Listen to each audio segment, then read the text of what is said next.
Durante años, las imágenes de la guerra mostraron soldados marchando firmes, tanques avanzando sin freno y discursos llenos de fuerza. Pero hubo algo que nunca se mostró, algo que sostenía todo eso desde dentro.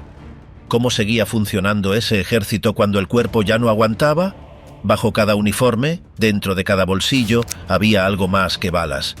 Había pastillas, frascos, inyecciones, fórmulas diseñadas no para curar, sino para forzar, para convertir cuerpos humanos en piezas útiles, capaces de resistir el miedo, el dolor y el sueño sin detenerse. Y no fueron solo los soldados. Las sustancias también circularon entre los que mandaban. Mientras se dictaban órdenes, se firmaban ejecuciones y se planeaban ofensivas, alguien pasaba una dosis más. No por salud, por necesidad operativa. Ese consumo no fue aislado. Fue una rutina, una práctica organizada, silenciosa, pero extendida. ¿Qué tan profundo fue el impacto real de la metanfetamina, la morfina y la cocaína en el funcionamiento del Tercer Reich?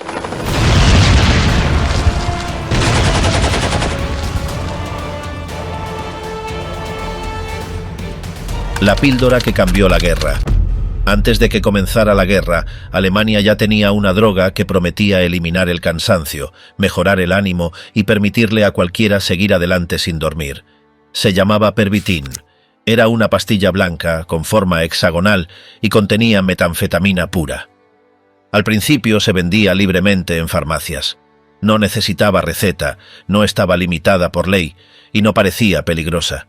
Se promocionaba como una solución moderna para los días largos, las preocupaciones mentales y el agotamiento diario. La empresa que la fabricaba, Temmler, era un laboratorio berlinés que se dedicaba a desarrollar medicamentos energizantes. A finales de los años 30, uno de sus químicos, Fritz Hauschild, tomó como referencia investigaciones japonesas sobre metanfetaminas y las adaptó al mercado alemán. En poco tiempo, el Pervitin apareció en anuncios de prensa como una ayuda ideal para estudiantes, trabajadores de oficina, conductores, médicos y amas de casa. Los anuncios decían que con una sola dosis era posible resistir el cansancio y la tristeza, rendir más y estar siempre alerta. Durante el invierno de 1938, los primeros envíos llegaron a farmacias de todo el país.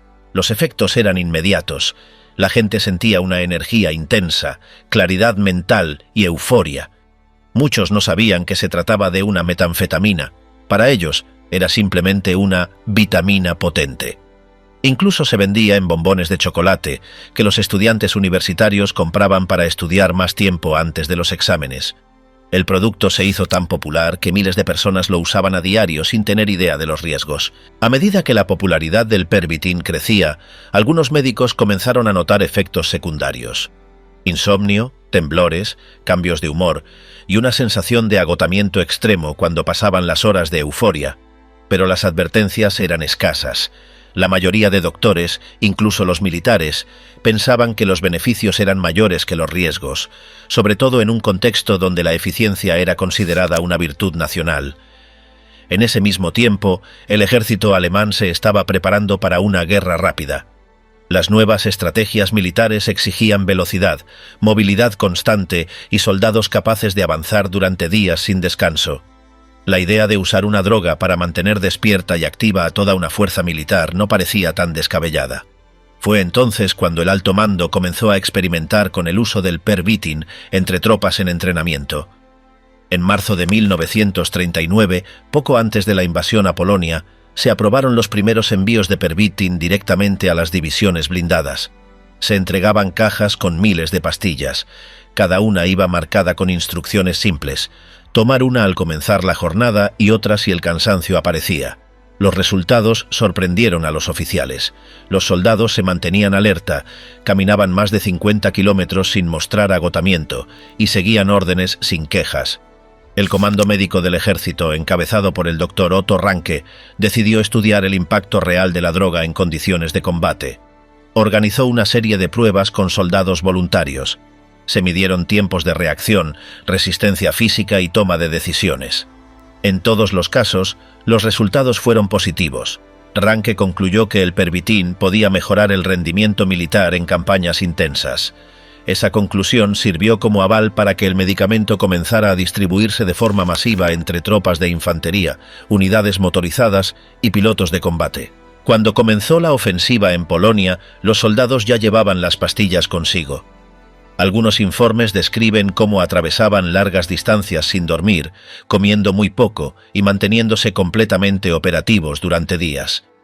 La capacidad de reacción se mantenía alta, el entusiasmo también, y el cansancio parecía no existir. Los testimonios recogidos después coinciden en que muchos se sentían invencibles, como si nada pudiera detenerlos. En paralelo, comenzaban a aparecer señales de dependencia, nerviosismo, temblores, alucinaciones y, en algunos casos, colapsos físicos tras varios días sin descanso real. Para entonces, el uso civil del Pervitin también se había disparado. Las ventas en farmacias seguían creciendo. Los trabajadores de fábricas, especialmente en Berlín, lo usaban para cumplir con jornadas dobles.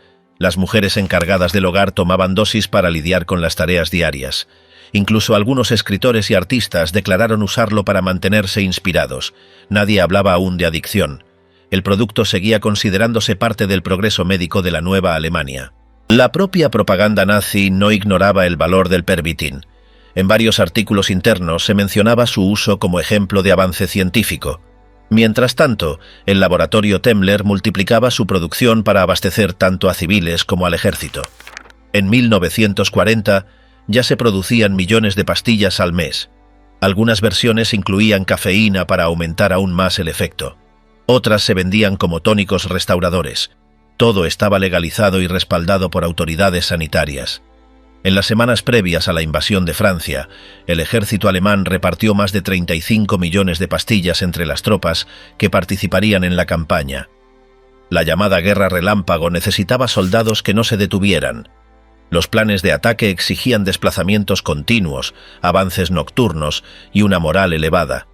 El Pervitin parecía la herramienta perfecta para lograrlo. Durante los primeros días del avance, las tropas cruzaron Bélgica y Holanda en tiempo récord, atravesaron bosques, ríos y ciudades con un ritmo inusual. Los comandantes no se explicaban cómo era posible mantener ese nivel de energía sin pausas reales. Pero las pastillas estaban ahí, en cada bolsillo, en cada mochila. Lo que comenzó como un simple suplemento se había convertido en parte del engranaje militar. La droga era una pieza más de la maquinaria alemana. Mientras los tanques avanzaban y las líneas enemigas cedían, pocos sabían que buena parte de esa fuerza provenía de una sustancia invisible, pequeña pero muy poderosa. La historia de esa píldora apenas empezaba. Sus efectos reales y sus consecuencias iban a sentirse mucho más allá del campo de batalla. El ejército sin sueño, Blitzkrieg y drogas en marcha. Cuando Hitler diseñó su estrategia para tomar Europa, sabía que no bastaba con tener tanques rápidos o oficiales ambiciosos.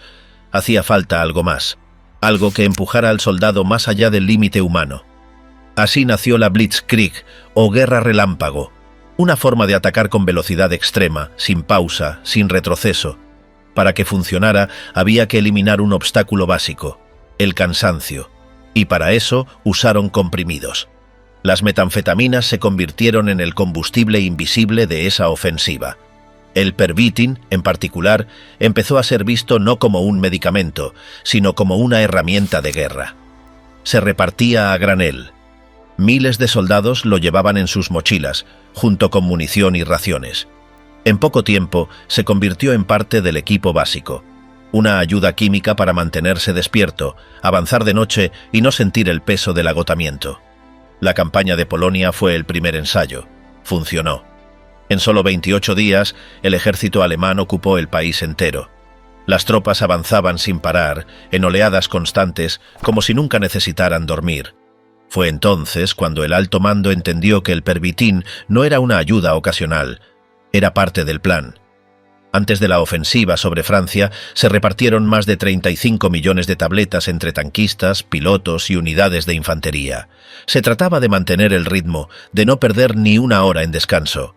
Un comandante describió cómo su grupo cruzó 300 kilómetros en apenas 3 días, con los conductores tragando entre 2 y 5 comprimidos diarios. Los camiones seguían avanzando incluso de noche, guiados por soldados que no pestañeaban. Algunos comían solo una barrita de chocolate por día. No sentían hambre, no sentían miedo, solo una necesidad de seguir adelante.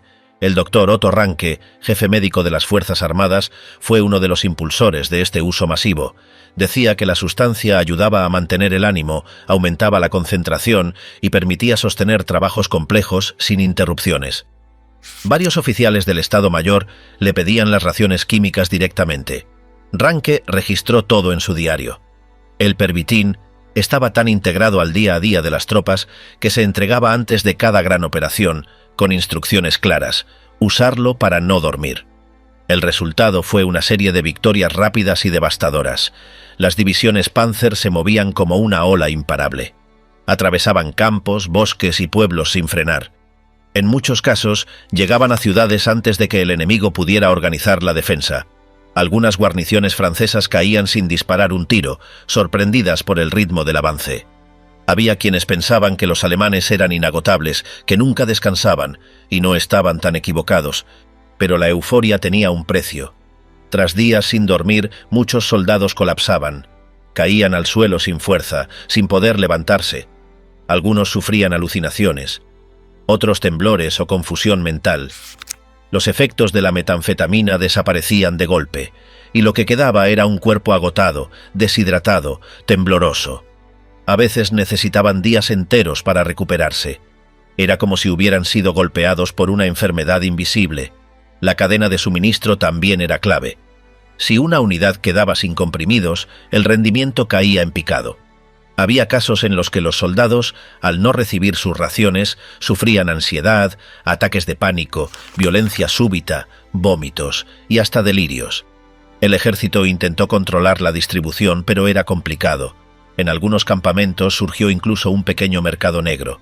Las dosis se cambiaban por cigarrillos, comida o favores. La dependencia ya no era una teoría, era un problema real.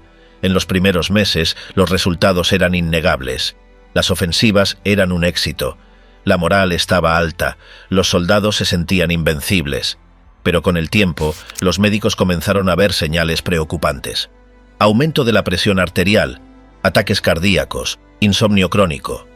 Varios oficiales de alto rango sufrieron desmayos y algunos murieron. Un coronel murió nadando tras haber tomado una ración excesiva.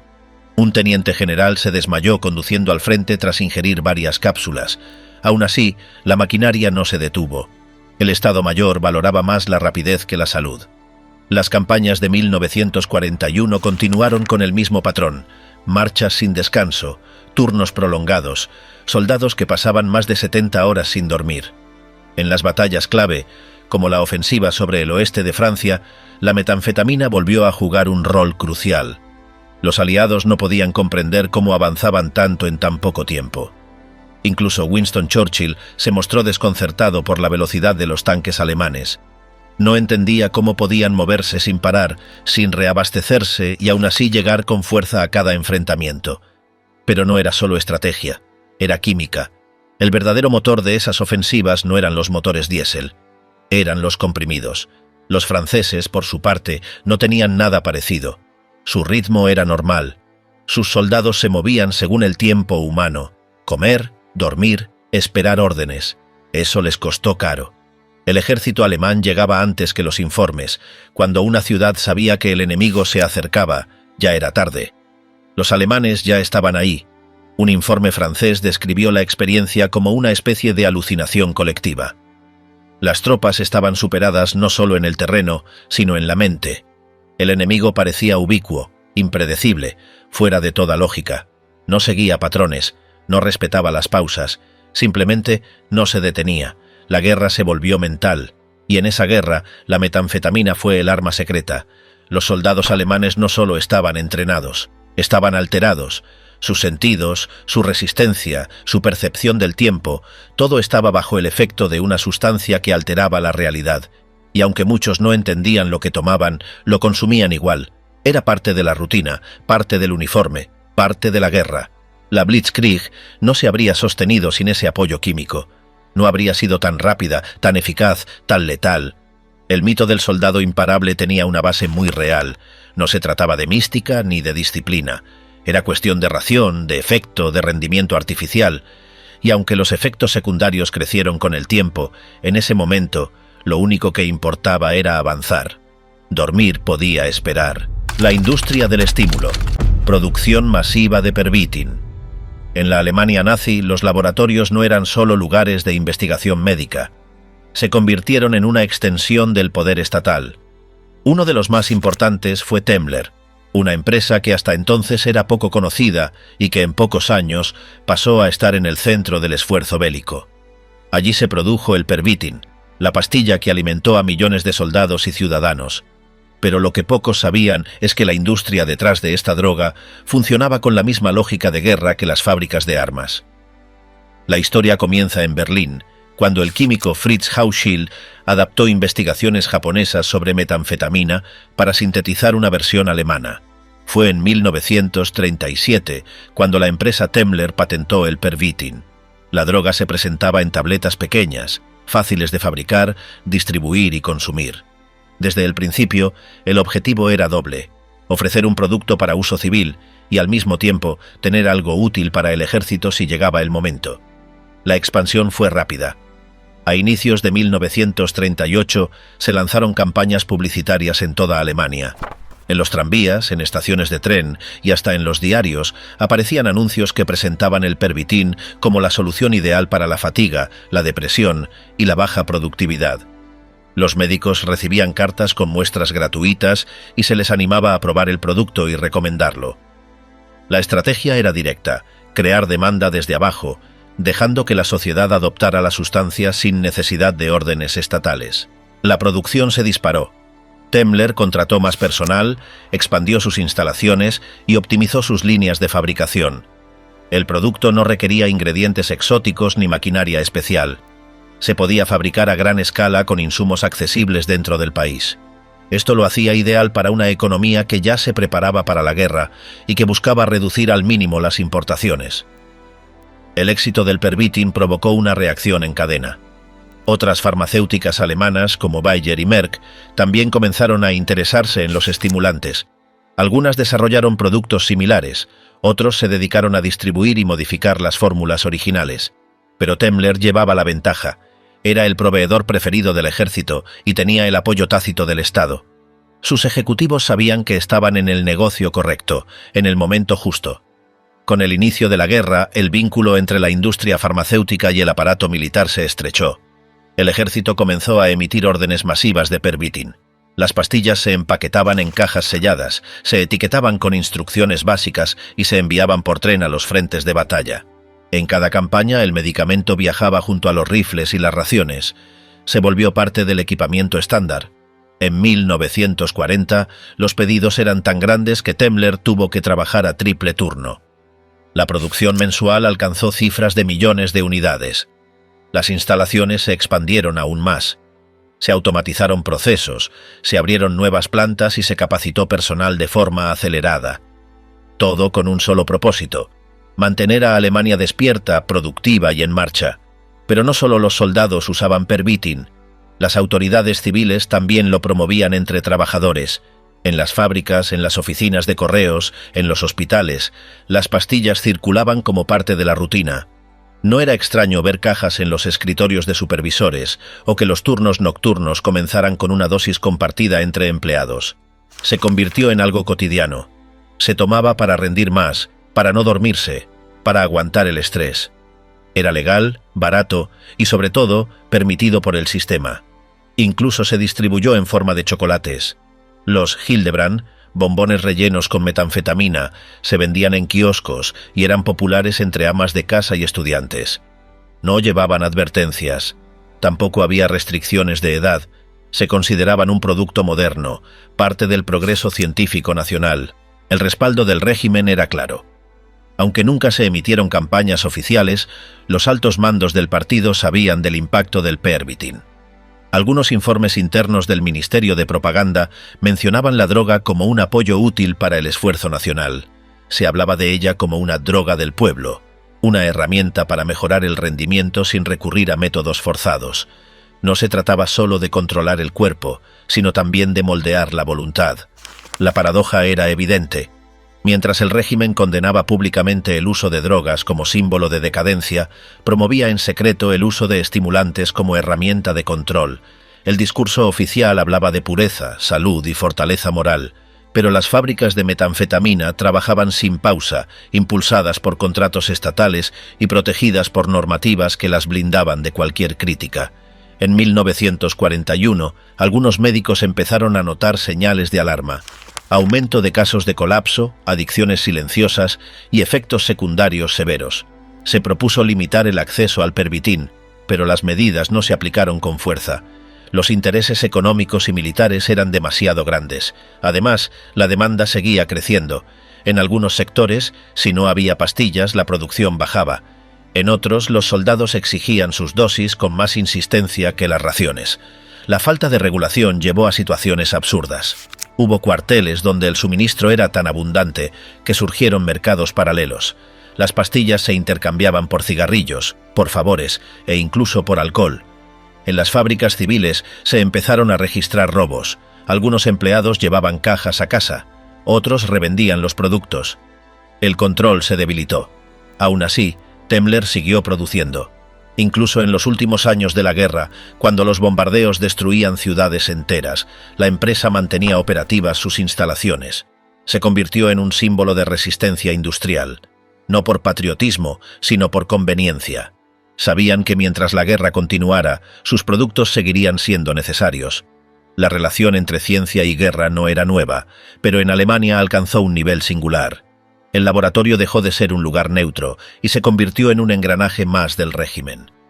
Las drogas no eran experimentos, eran políticas de Estado, y mientras millones de personas marchaban, trabajaban o combatían bajo sus efectos, las fábricas seguían funcionando. En silencio, sin interrupciones. Hitler medicado, las inyecciones diarias que sostuvieron al Führer. El hombre más poderoso de Alemania no confiaba en casi nadie, pero había una excepción: su médico personal. Theodor Morell, un doctor de modales extraños y aspecto desaliñado, se convirtió en la única persona autorizada a inyectar sustancias en el cuerpo de Adolf Hitler. Desde 1936 hasta 1945 lo acompañó en cada traslado, en cada refugio y en cada recaída. Lo que comenzó como un tratamiento para problemas intestinales terminó convirtiéndose en una rutina diaria de drogas, estimulantes y combinaciones químicas que alteraron el estado físico y mental del líder nazi. Todo empezó cuando Morell trató con éxito a Heinrich Hoffmann, el fotógrafo personal de Hitler. Agradecido, Hoffmann presentó al médico ante el canciller.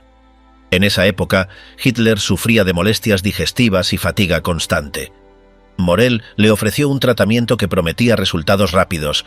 Comenzó con probióticos, vitaminas y dosis leves de extractos bacterianos. El alivio fue casi inmediato. Hitler se mostró satisfecho. Desde entonces, Morell se convirtió en su médico de cabecera. Lo que siguió fue una dependencia creciente. Cada vez que Hitler experimentaba un dolor, una molestia o una baja de energía, Morell tenía una solución inyectable. Usaba mezclas que incluían metanfetaminas, extractos animales, vitaminas concentradas, cocaína en gotas nasales, hormonas y opioides suaves. No consultaba con otros médicos, no explicaba las combinaciones, simplemente actuaba. Hitler confiaba ciegamente. Con el paso del tiempo, la cantidad de sustancias aumentó. En sus diarios, Morell registró que el Führer llegaba a tomar hasta 28 pastillas al día, además de varias inyecciones. Algunas eran estimulantes, otras calmantes.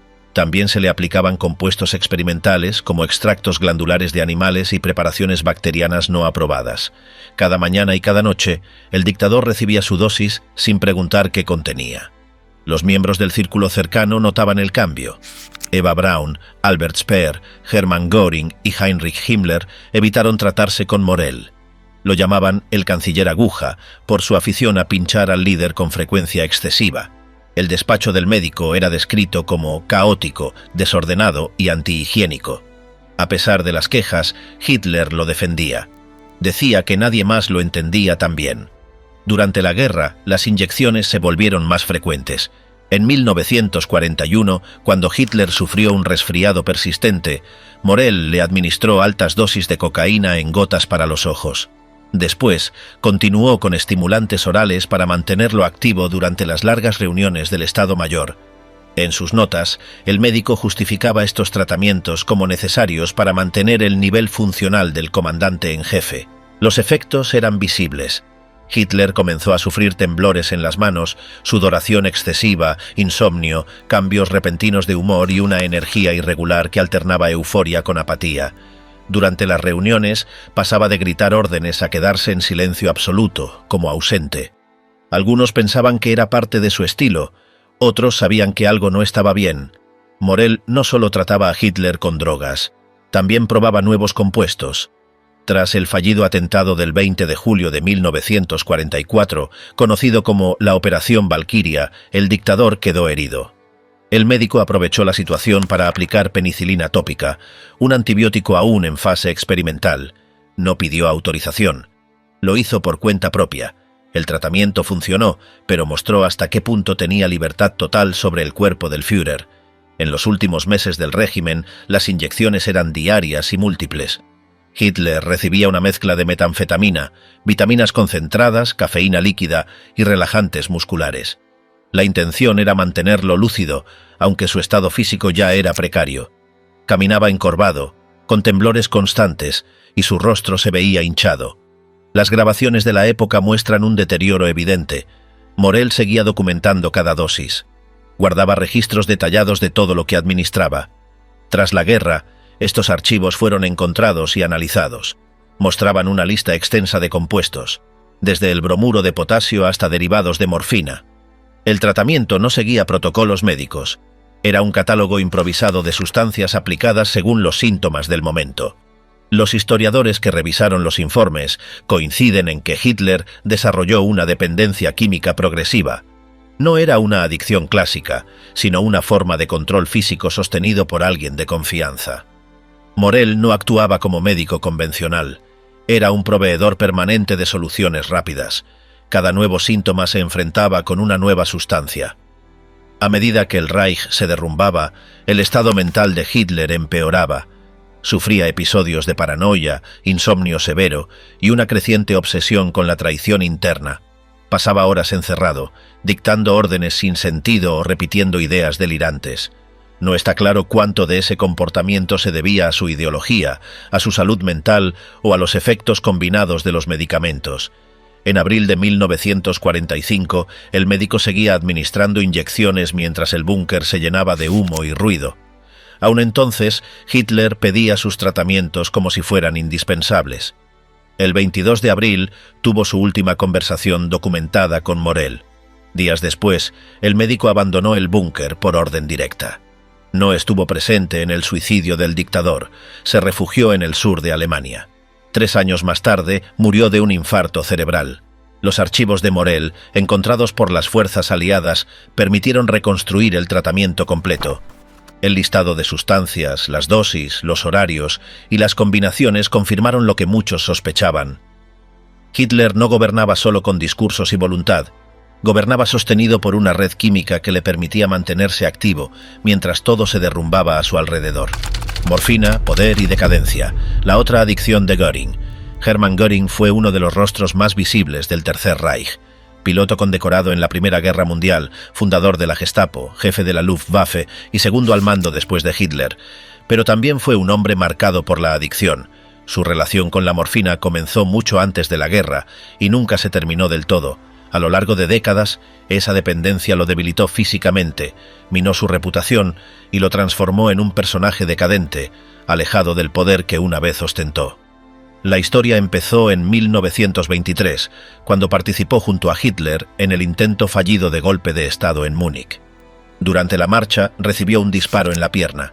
La herida fue grave. Lo llevaron a escondidas a una clínica donde le administraron morfina para aliviar el dolor. El tratamiento se prolongó durante semanas.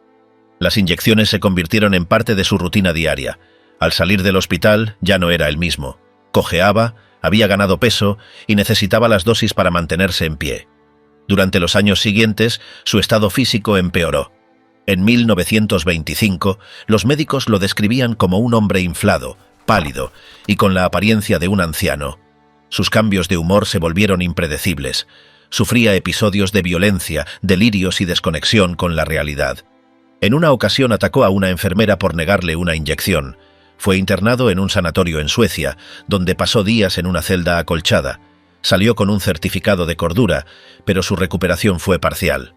En 1927 hizo su último intento serio por dejar la morfina.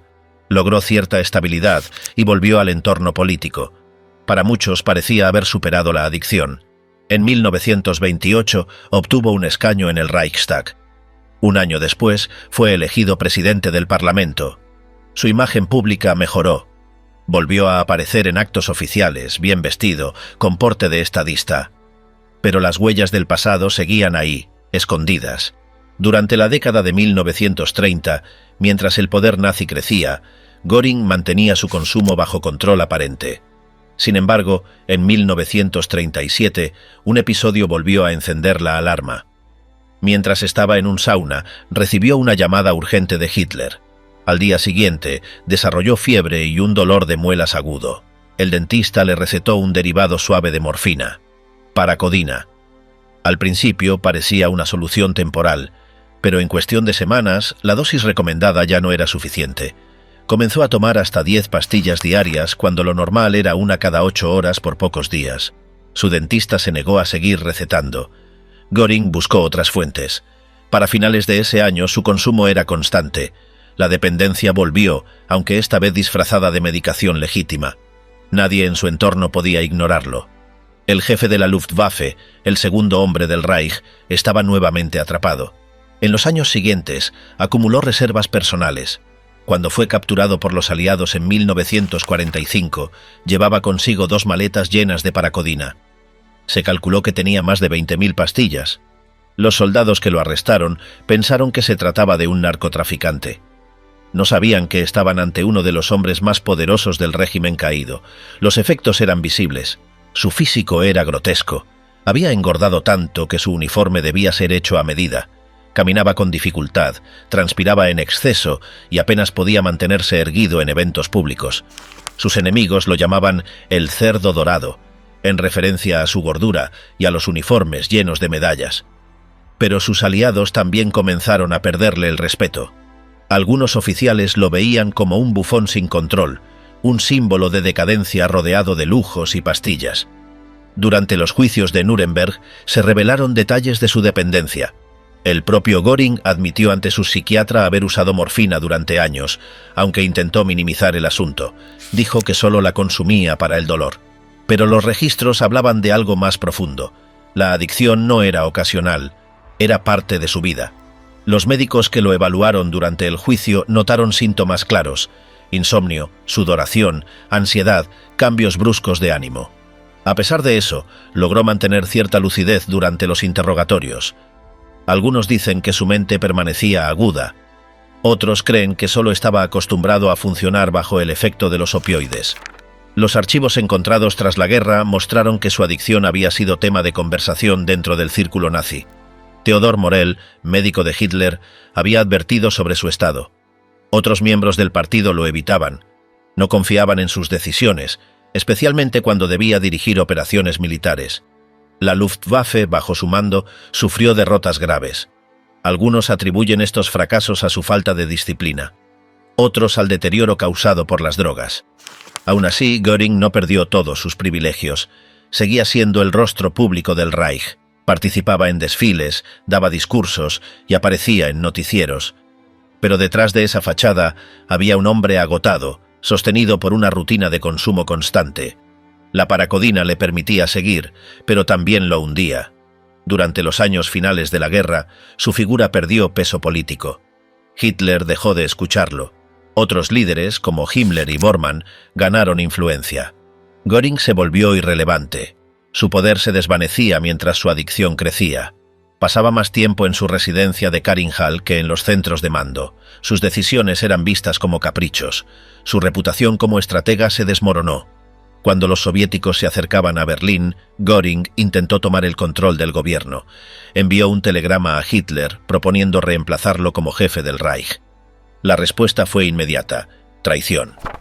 Hitler ordenó su arresto. Fue detenido por sus propios camaradas y trasladado a una villa custodiada. Ahí, con sus pastillas a mano, esperó el final. El hombre que una vez lideró la Fuerza Aérea Alemana, que decoró su mansión con tesoros saqueados y que hablaba como emperador, terminó reducido a un prisionero enfermo. Su adicción no lo mató, pero lo destruyó políticamente. Durante el juicio, intentó recuperar algo de dignidad. Vestía impecable, hablaba con seguridad, se defendía con argumentos. Pero la imagen pública era otra, la de un líder vencido, marcado por el abuso, debilitado por dentro. Prisioneros de laboratorio, drogas probadas en campos de concentración. Mientras Alemania desarrollaba nuevas drogas para mantener activo a su ejército, los campos de concentración se convirtieron en lugares donde se ensayaban esas fórmulas. Los prisioneros eran usados como conejillos de indias en pruebas que mezclaban metanfetaminas, opioides, cocaína y otros compuestos experimentales. No firmaban nada, no recibían explicaciones, solo obedecían o morían. Uno de los lugares clave fue Sachsenhausen, un campo ubicado al norte de Berlín. En 1944, los nazis probaron una nueva droga llamada D9. Era una combinación de 3 sustancias, 5 miligramos de oxicodona, 5 de cocaína y 3 de metanfetamina. El cóctel se administraba en tabletas y los primeros en recibirlo fueron prisioneros debilitados, hambrientos y enfermos. A pesar de eso, caminaron más de 80 kilómetros sin descanso, cargando mochilas de 20 kilos. No paraban, no sentían dolor. Solo seguían.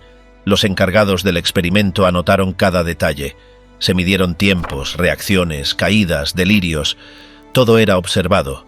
El objetivo era medir la resistencia humana al límite. Si los resultados eran prometedores, la idea era distribuir la droga entre unidades especiales del ejército. Pero el avance aliado interrumpió el plan. No llegaron a producirla en masa.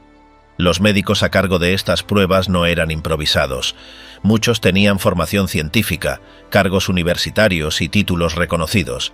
Pero en el campo aplicaban otra lógica, la del régimen. Usaban a los prisioneros sin remordimientos, veían cuerpos, no personas, y buscaban resultados, no curas. En algunos casos, los experimentos se repetían con diferentes dosis para observar el deterioro progresivo. En Dachau, otro campo de concentración, se hicieron pruebas con metanfetaminas líquidas. Se inyectaban directamente en el brazo. Los sujetos eran obligados a realizar tareas físicas extremas, correr, cargar peso, trepar muros o permanecer de pie por horas. Cuando alguno colapsaba, se anotaba el tiempo. Después se decidía si se continuaba con otra dosis o si se descartaba al sujeto por falta de utilidad. También se probaban combinaciones con cafeína, estricnina o adrenalina. Las mezclas buscaban potenciar los efectos del Pervitin o prolongar su duración. En algunos casos, se intentó reducir los efectos secundarios con suplementos nutricionales, pero no funcionó. El daño neurológico seguía apareciendo. Se registraron alucinaciones, convulsiones, pérdidas de memoria y, en ocasiones, muerte súbita. En los informes encontrados tras la guerra, los científicos hablaban de respuestas interesantes, efectos útiles o posibilidades operativas para describir resultados que, en la práctica, eran formas de tortura. No se hablaba de pacientes, sino de unidades de prueba. No se usaban nombres, solo números. No se buscaba sanar, sino explotar al máximo la capacidad de cada cuerpo. El programa tenía un objetivo concreto: crear soldados capaces de combatir sin dormir, sin comer y sin sentir miedo. Por eso también se experimentaba con prisioneros expuestos al frío, al hambre o a la presión extrema. Se los ponía en cámaras herméticas tras haber recibido una dosis, para ver si aguantaban más tiempo que otros. Si lo hacían, se anotaba. Si no, se buscaba un reemplazo. Uno de los grupos involucrados en estos estudios era la Luftwaffe. Necesitaban pilotos que resistieran vuelos largos, combates intensos y misiones suicidas. Algunos miembros de tripulaciones de submarinos también fueron parte de las pruebas. Se quería saber si con ciertas pastillas podían operar por más de 24 horas sin perder el control. En varios casos lo lograron, pero el colapso posterior era inevitable. Los experimentos no se limitaban a adultos. En Ravensbrück, un campo destinado mayormente a mujeres, se hicieron ensayos con prisioneras jóvenes. Se les administraban estimulantes para ver si sus cuerpos, más livianos y sin entrenamiento militar, reaccionaban igual. Algunas no resistieron. Otras quedaron con secuelas permanentes. Ninguna recibió tratamiento después. La mayoría de estas pruebas se realizaban en secreto. Ni siquiera otros oficiales del campo sabían lo que ocurría en los barracones designados para experimentación. Los médicos usaban batas limpias, anotaban en cuadernos y mantenían un lenguaje clínico. Pero lo que hacían no tenía nada de científico. Era una industria de sufrimiento con fines militares. El argumento oficial era simple. En tiempos de guerra, todo estaba permitido si ayudaba a ganar. Pero la verdad es que muchos de esos experimentos ni siquiera llegaron a aplicarse en el frente. Se quedaron en el papel, en informes técnicos que hoy sirven como prueba de crímenes. El conocimiento adquirido no se usó para curar, sino para reforzar un sistema basado en la deshumanización total. En los juicios posteriores a la guerra, varios médicos intentaron defenderse diciendo que seguían órdenes. Otros afirmaron que buscaban avances científicos. Algunos incluso aseguraron que los prisioneros se ofrecían voluntariamente. Pero los testimonios, los documentos y las autopsias mostraron otra realidad. Las drogas se usaban como armas invisibles, no solo para pelear, sino para experimentar hasta el agotamiento absoluto. Los campos de concentración fueron al mismo tiempo prisiones, centros de exterminio y laboratorios. Las drogas fueron una herramienta más del control. No solo se daban a soldados, también se probaban en víctimas. El objetivo no era salvar vidas, era extender la guerra dentro del cuerpo humano, convertir la resistencia física en una prueba y el dolor en un dato. Misión suicida, el escuadrón Leónidas y la metanfetamina. En 1945, el Tercer Reich se tambaleaba. Las ciudades estaban destruidas, los civiles sin refugio y el frente militar colapsaba por todos lados. Ante ese panorama, los altos mandos de la Luftwaffe buscaron una solución desesperada. Decidieron copiar a los kamikazes japoneses, crear una unidad de pilotos alemanes dispuestos a morir. Nació así el Escuadrón Leónidas, una fuerza suicida que mezclaba fanatismo, propaganda y una dosis letal de drogas. Todo comenzó cuando un joven coronel propuso usar cazas alemanes para estrellarlos directamente contra los bombarderos aliados. La idea era sencilla. Si no podían derribarlos con disparos, los derribarían con el cuerpo de los propios pilotos. La resistencia aérea alemana era débil y los ataques diarios de los B-24 estaban desmoronando las ciudades. En ese contexto, la propuesta fue aceptada. El nombre de la unidad tenía un objetivo simbólico: rendir homenaje a los 300 espartanos que murieron en las Termópilas. Así se formó el Escuadrón Leónidas. La selección fue rápida. 2000 hombres se ofrecieron como voluntarios. De ellos, solo 300 fueron elegidos.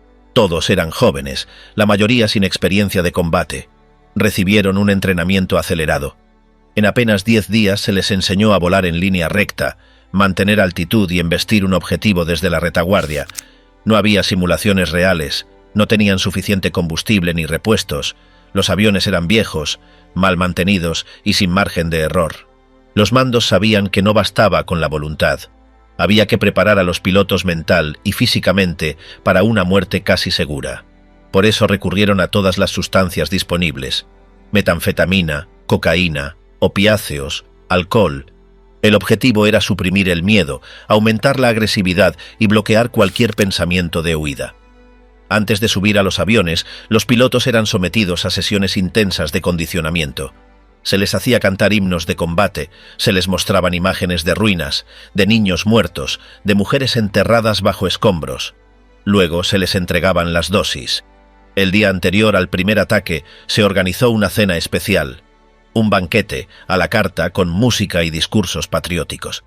Querían que se sintieran parte de algo grande, que creyeran en una misión sagrada, que no pensaran en volver. La orden era clara: despegar, escuchar las coordenadas por radio, identificar a los bombarderos y lanzarse sin dudar. Solo se informaba el objetivo una vez en el aire, para evitar deserciones. El 7 de abril de 1945 fue el primer ataque. 180 cazas despegaron para enfrentar a una formación de 13 bombarderos pesados y 800 cazas de escolta. Cada piloto tenía en la radio una voz que repetía sin pausa: «Tú no eres nada, el pueblo lo es todo». Era una consigna, pero también una estrategia de despersonalización. Querían que los pilotos olvidaran quiénes eran y actuaran como piezas intercambiables. En teoría, la táctica era simple: colocarse detrás del bombardero, a la altura de las 6, y embestir la cola con la hélice. Así se rompía el estabilizador y se perdía el control del aparato enemigo. Otra variante era golpear el ala o incluso chocar directamente con la cabina.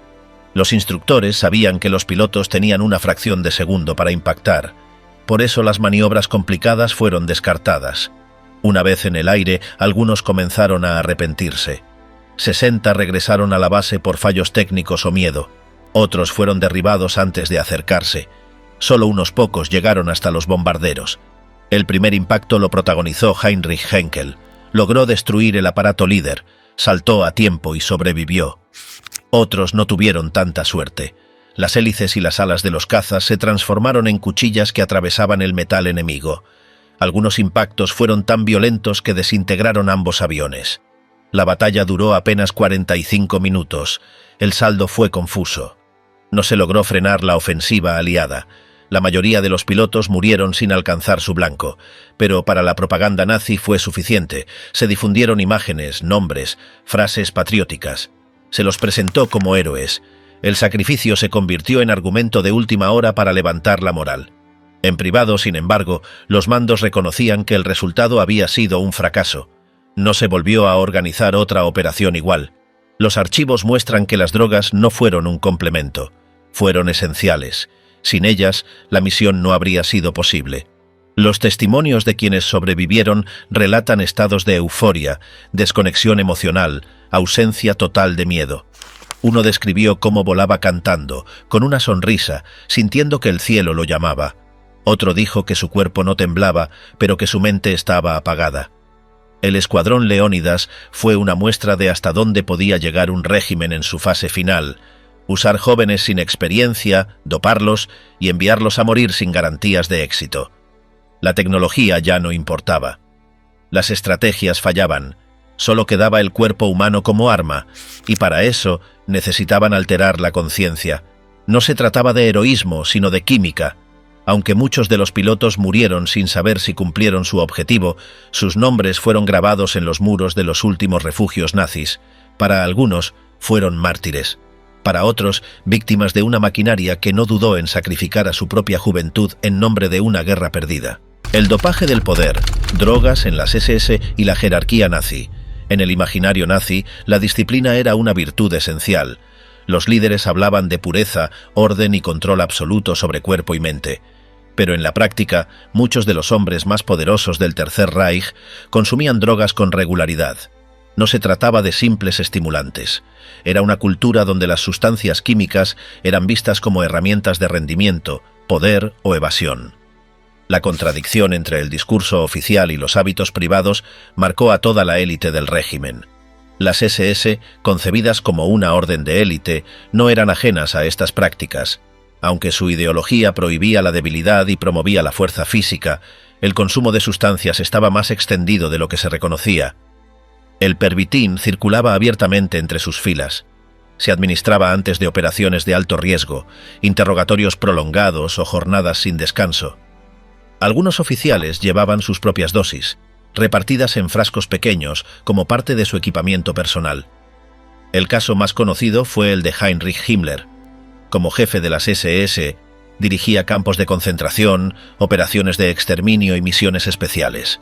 Tenía una rutina estricta, pero también era un consumidor habitual de suplementos químicos. Usaba tónicos reforzados, jarabes con estimulantes y preparados farmacéuticos recetados por médicos del partido.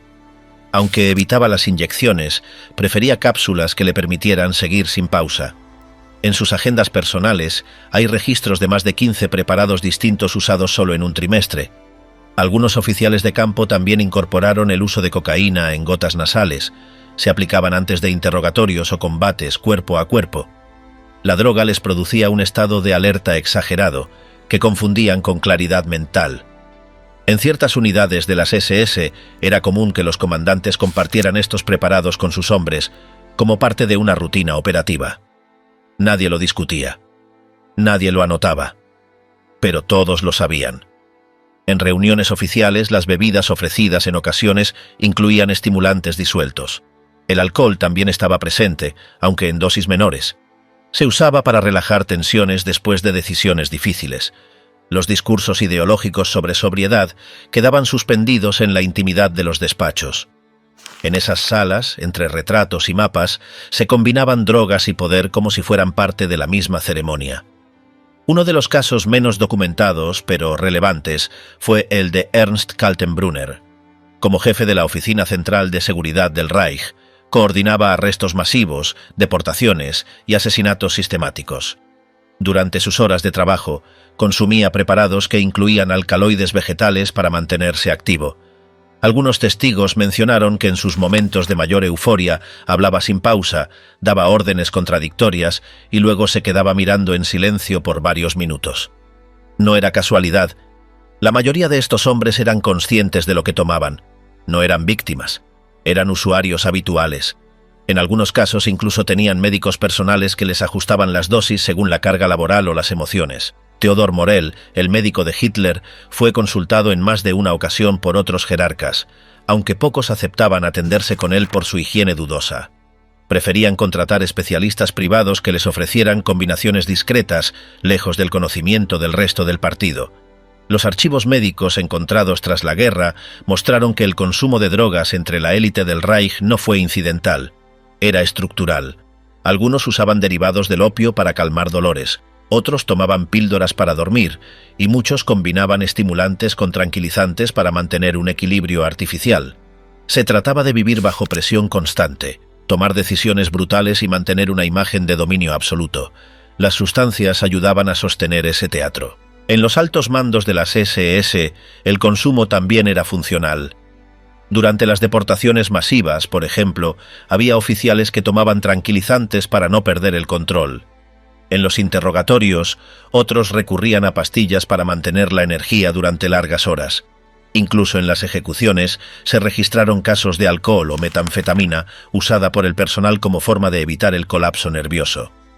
Los testimonios posteriores revelaron que algunos justificaban su comportamiento diciendo que actuaban bajo los efectos de las sustancias. Pero eso no impidió que dieran órdenes ni que ejecutaran planes. Las drogas no eran una excusa. Eran un recurso más, una extensión del uniforme, un complemento del poder. En las fiestas privadas de ciertos jerarcas, como las organizadas en Karinhall por Hermann Göring, se servían preparados que incluían estimulantes suaves. Los asistentes bebían, reían y comentaban operaciones recientes como si fueran simples maniobras técnicas. En ese ambiente, la distancia entre el crimen y la banalidad se volvía difusa. Las drogas ayudaban a mantener ese estado de desapego. La contradicción era evidente. Mientras la propaganda hablaba de juventud sana, cuerpos fuertes y mentes claras, los líderes se sostenían con sustancias que alteraban todo eso. El culto al cuerpo convivía con la dependencia química. La imagen del soldado invencible se construía con píldoras. La figura del comandante sereno se mantenía con tónicos y cápsulas. Ninguno de estos hombres fue obligado a consumir. Lo hicieron por conveniencia, porque les permitía rendir más, aguantar más o simplemente evitar pensar. La guerra no solo se luchaba con armas, también se sostenía con frascos, jeringas y recetas. La élite nazi no fue ajena al consumo, fue parte activa de esa cultura química. El final drogado, caos químico en el ocaso del Tercer Reich. En los últimos meses de la Segunda Guerra Mundial, Alemania se encontraba en ruinas. Las ciudades eran escombros, los frentes retrocedían y los altos mandos ya no creían en una victoria. Pero había algo que seguía funcionando, el suministro de drogas. Mientras todo se derrumbaba, la dependencia química de soldados, oficiales y líderes se intensificó. Las sustancias ya no eran un complemento, se volvieron necesarias para seguir respirando. En los hospitales de campaña, los médicos militares aplicaban morfina y metanfetamina sin control. No había protocolos. Las heridas se trataban con analgésicos potentes y los turnos prolongados se combatían con Pervitin. Había soldados que pasaban más de 4 días sin dormir, operando maquinaria o disparando desde trincheras heladas. La prioridad no era curarlos, era mantenerlos activos el mayor tiempo posible antes de que el enemigo llegara. El frente oriental se convirtió en un campo de prueba involuntario. Los soldados alemanes combatían sin descanso. Recibían comprimidos y jeringas directamente en el campo de batalla. Las divisiones médicas, al no contar con suministros adecuados, usaban cualquier droga disponible. En muchos casos no había opción. El frío, el hambre y el terror paralizaban a los hombres. Las pastillas eran la única forma de seguir adelante. En Berlín, Los altos mandos también incrementaban sus dosis. Hitler seguía bajo el tratamiento de Morell, recibiendo inyecciones diarias. Los registros muestran que en abril de 1945 le aplicaban estimulantes, calmantes, hormonas y barbitúricos sin interrupción. Las grabaciones de ese mes lo muestran tembloroso, encorvado y ausente. Aún así, seguía tomando decisiones. Theodor Morell anotaba cada medicamento. No suspendía ningún compuesto, aunque se superpusieran los efectos. Se intentaba evitar cualquier síntoma de abstinencia. Si Hitler pasaba más de 6 horas sin inyecciones, aparecían sudoración, dolor de cabeza, desorientación. Morell lo sabía, por eso llevaba consigo un maletín con más de 40 frascos distintos, preparados para administrarlos sin pausa. Göring, por su parte, había acumulado más de 20.000 pastillas de paracodina. Cuando fue capturado, los soldados aliados pensaron que era un traficante. No sabían que estaban ante el segundo hombre más poderoso del Reich. Su aspecto era grotesco, obeso, sudoroso y casi sin capacidad para caminar. Había consumido opioides durante años y en las últimas semanas duplicó las dosis. No por dolor físico, por ansiedad. En otras regiones del Reich, los generales ordenaban repartir estimulantes a tropas enteras antes de las batallas. Los informes de abril hablaban de casos en los que los soldados luchaban con una energía descontrolada. No seguían órdenes. Disparaban sin apuntar, gritaban sin sentido y luego colapsaban en el barro. El efecto de las drogas había superado la intención original, ya no mejoraban el rendimiento, solo prolongaban la caída. En las escuelas de cadetes, los jóvenes eran dopados antes de ser enviados a defender posiciones imposibles. Algunos tenían apenas 15 años. Se les entregaba un arma, un brazalete con la cruz gamada y una dosis de Pervitin. Se les prometía que serían héroes. La mayoría no duraba más de una jornada, pero en los partes oficiales se los llamaba defensores del Reich. El uso de sustancias no se limitaba al campo de batalla. En las oficinas de propaganda, en los búnkeres y hasta en las fábricas se consumían preparados para resistir la presión. Algunos técnicos de radio tomaban cafeína líquida combinada con metilfenidato. Los operadores de defensa antiaérea usaban benzodiazepinas para calmar los nervios. No existía un control central. Cada unidad improvisaba según su necesidad y su stock. El mercado negro floreció. Algunos oficiales cambiaban sus raciones por comprimidos. Otros robaban directamente de los almacenes. Las jeringas eran compartidas. Se inyectaban en pasillos, trincheras, sótanos. No importaba el protocolo sanitario. Solo importaba resistir unas horas más. En algunos batallones, los soldados ya no podían distinguir entre el efecto de la droga y el cansancio real. Las consecuencias eran visibles: brotes psicóticos, alucinaciones, agresividad extrema. Se registraron casos de soldados que disparaban a sus propios compañeros, convencidos de que eran espías. Otros se negaban a refugiarse y corrían hacia el fuego enemigo, riendo. Algunos se dormían con el arma en la mano y no despertaban. Morían por fallo cardíaco, por sobredosis o por agotamiento irreversible. Los médicos de retaguardia intentaban contener la situación, pero ya no podían hacer mucho. No había recursos, no había tiempo, no había autoridad clara. En algunos hospitales improvisados, los médicos repartían morfina directamente en los labios de los heridos. Era lo único que tenían, lo único que calmaba el miedo, aunque fuera por unos minutos. Las últimas semanas del Reich fueron una combinación de destrucción física, colapso moral y descontrol químico. El consumo de drogas dejó de ser una herramienta estratégica. Se volvió una rutina desesperada. Nadie esperaba ganar. Solo se buscaba sobrevivir hasta el día siguiente. Las sustancias no se usaban para avanzar. Se usaban para no rendirse. En el búnker de Berlín, mientras las bombas caían y las tropas soviéticas avanzaban, los líderes seguían bajo tratamiento. Hitler no dejó de recibir inyecciones hasta el 29 de abril. Ese día, Morell fue expulsado del búnker. El dictador firmó su testamento político y se encerró. Al día siguiente se suicidó. Fue el fin de su régimen y también del experimento farmacológico más grande de la guerra. Después de la rendición, los aliados encontraron almacenes con millones de pastillas sin repartir. También descubrieron documentos con fórmulas de nuevas drogas, pruebas en humanos y registros de distribución. Lo que comenzó como una medida puntual para mejorar el rendimiento militar, terminó siendo una red de dependencia institucional que marcó a una generación completa. Residuos químicos. lo que quedó del programa de drogas. Cuando el Tercer Reich colapsó en mayo de 1945, los aliados encontraron algo más que ruinas, armas y documentos. Descubrieron una red de producción y aplicación de drogas a gran escala. No solo se trataba del Pervitin o de los opioides. Había listas de fórmulas, combinaciones, ensayos clínicos no autorizados y restos de programas de experimentación en campos de concentración. Ese hallazgo generó una paradoja: condenar los crímenes, pero al mismo tiempo aprender de los resultados. Uno de los primeros en interesarse por este legado fue el ejército estadounidense. A través de la operación Paperclip, científicos alemanes que habían trabajado en laboratorios del régimen nazi fueron trasladados a Estados Unidos. Aunque muchos de ellos estaban vinculados a experimentos en humanos, sus conocimientos sobre drogas, resistencia física y manipulación química del cuerpo humano fueron considerados valiosos para fines militares. Entre los documentos recuperados había estudios detallados sobre el uso combinado de metanfetaminas, cocaína y oxicodona. Estas fórmulas habían sido probadas en soldados, prisioneros y pilotos. Algunos informes incluían datos sobre tolerancia, efectos secundarios, tiempo de reacción y rendimiento físico.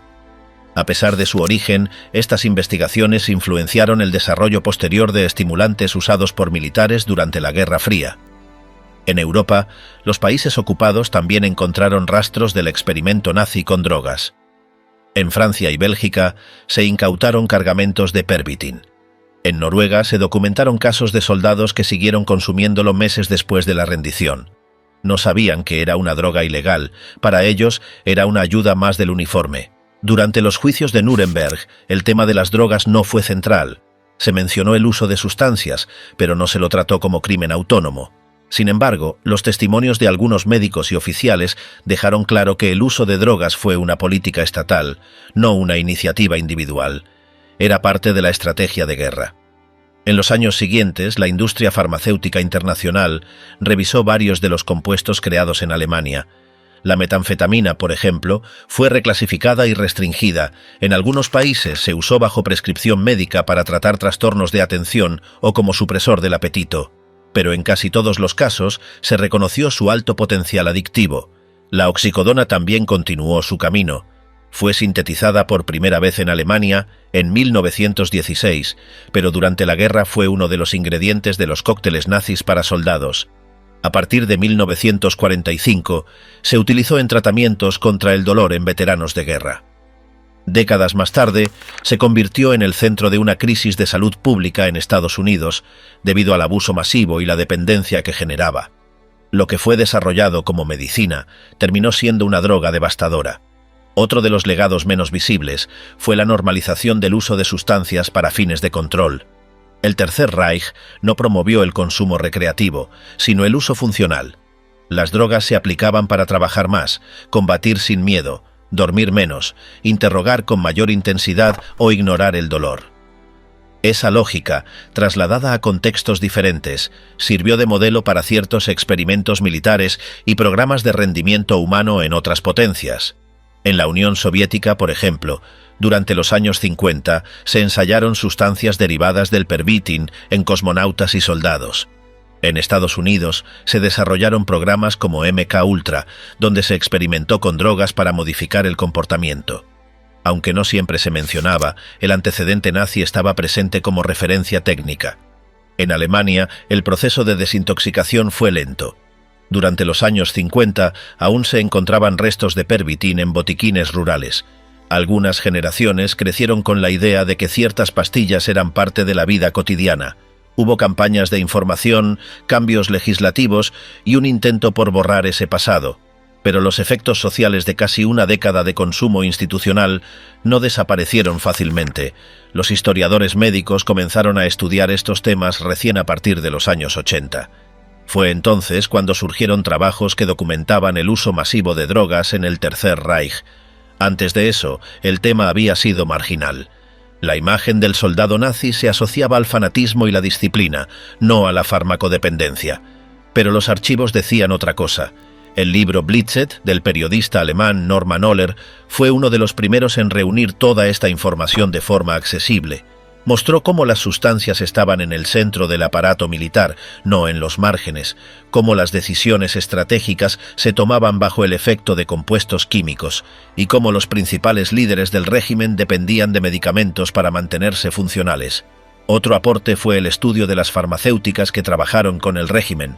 Empresas como Temmler no desaparecieron tras la guerra, algunas se fusionaron, otras cambiaron de nombre, pero siguieron operando. Los documentos sobre su rol en la producción y distribución de drogas fueron ignorados durante décadas. Solo en los últimos años comenzaron a revisarse. El caso de Theodor Morell también fue revisado por la medicina moderna. Aunque sus métodos fueron desacreditados, su archivo sirvió para entender cómo se aplicaban combinaciones múltiples de drogas sin supervisión. Muchos de sus preparados incluían elementos que hoy serían considerados peligrosos, como barbitúricos, estimulantes combinados y extractos hormonales no testados. Sin embargo, su influencia en la forma de tratar al poder no fue menor. Hoy, el legado tóxico del Tercer Reich no solo está en los crímenes visibles, sino también en las huellas químicas que dejó. La relación entre drogas y poder, entre ciencia y obediencia, entre rendimiento y dependencia, fue explorada como nunca antes, no para mejorar la vida, sino para sostener una guerra.